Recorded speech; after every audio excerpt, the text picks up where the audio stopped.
Hey race fans, Alex Weaver back with another edition of our Crew Chief Breakdown. I'm going to welcome in our championship-winning Crew Chief, Cole Pearn. Cole, you guys back in the day had some experience with the 22 and that type of racing style. So we saw Bristol. It didn't disappoint, but the 9 was trying to create a space possibly that wasn't there. So was it just a product of a bad race move or something else going on? Yeah, I think the 9 was obviously trying to make up for what he had just messed up a couple laps before. I still don't know if it was, spotter breakdown or something like that for him to leave the bottom open for the 22. The 22 had really been only good that restart before on the bottom, and we'd seen it taken, 4 or 5 laps for the top to really come in and the bottom to go away. But the 9 went to the top right away, left the hole open, gave up the lead, then, had to try and do the bump and run to get it back. And obviously chaos ensued from there. Well, we've seen the driver of the number 22 have some issues with people, especially after races. But he talked to the number 9 driver, and they kept things a little calm. Clint Boyer even tried to come over, and I don't know if he was trying to mediate or if it was just Clint Boyer's 2 cents. But do you think that it was solved on pit road? Maybe. I think Joey posted on Instagram that he was waiting for an apology and waiting for Chase to come up. But I'm becoming more of a Chase Elliott fan just in the fact that because it was the 22 in his history, he just felt the need that there was no apology that was required. So I thought that was fine. I think him saying that you've done it to other people before is true. And if there's one guy on pit road that doesn't need to be apologized to, it'd be Joey Logano, I would think. So, and then for Clint to come by, I think just laughing on 2 guys when they're down, I don't know the 14 had the best car, but, they seized the opportunity and were in the right place at the right time to get a good finish. And, you can definitely, you got to savor the moments when you can laugh at your competitor's expense. Yeah, Cole, if you finish P2 and you didn't even mean to finish in the second place and you get this from 2 drivers that are fighting, I'm not going over. Yeah, it's all about expectations, right? You can have a winning car and finish second and be PO'd, and you can run around 10th to 15th all day and finish second, and you're on cloud 9. So it's just a secret to life, managing expectations.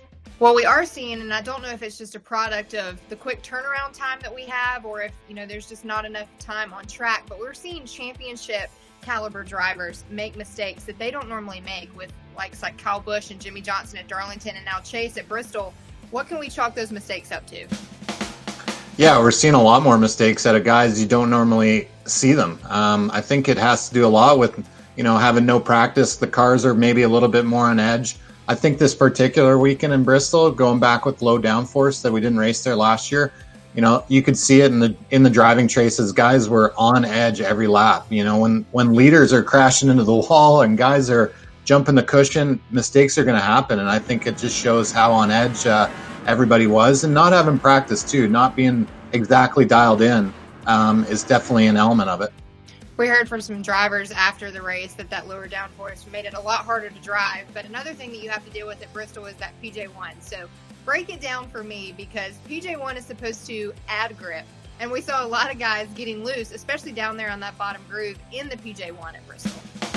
Yeah, PJ1 is an interesting element. I think everyone expects it to be super grippy all the time, but the key is that it's heat activated. The more heat that gets in it, the grippier it gets. When it sits, it gets bad. I used to see it all the time in qualifying at Bristol, because you never wanted to go out after a break or be the first one out. Back when we had the time, with the stages. So I think those restarts after it's sat for a few laps, it's really, really greasy and not a lot of grip, and guys are just wanting to feel it out. You go through there slow the first lap, it's okay. You push it a little bit more, and then all of a sudden, boom, you jump the cushion, so to speak, and then that's when we see the mistakes happen. Well, let's hope that they can correct those before we're back at Bristol. But a challenge it's going to be for the teams, and especially for the crew chief, is that Bristol on Sunday in the day, different temperature, different time of year, and then we'll head back there under the lights for one of the biggest races that guys look forward to all year. And we're also, hey, it's a different time of year. So what can we expect, and how do you adjust from being at a track that's going to change so dramatically from when you race the first time to the second? Spring Bristol to fall Bristol is such a difference, and a lot of it's due to the concrete and the schedule. In the fall we have truck race, Xfinity race, and then the Cup race. So it's rubbered in a lot on the concrete versus what we had this weekend, where it was just a clean racetrack and show up and race. So I think guys' setup will have to be a lot freer. Typically, when the concrete rubbers in, it gets a lot tighter, and the groove typically moves up more. So I think definitely you're going to have to be really careful to not rely too much on your spring notes when you come to the fall.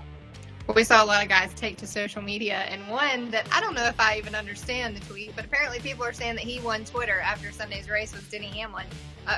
Break this tweet down for me, because he's 30, he's in his 30s, he's not winning to 40. What does this mean for the 11?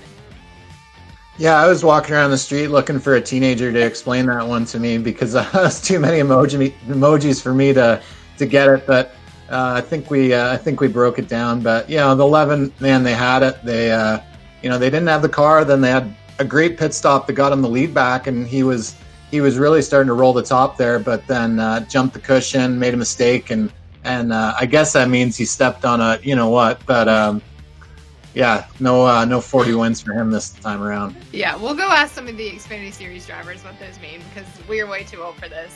All right, cool. I appreciate you. Thank you so much for breaking it down for us. Thanks, Alex.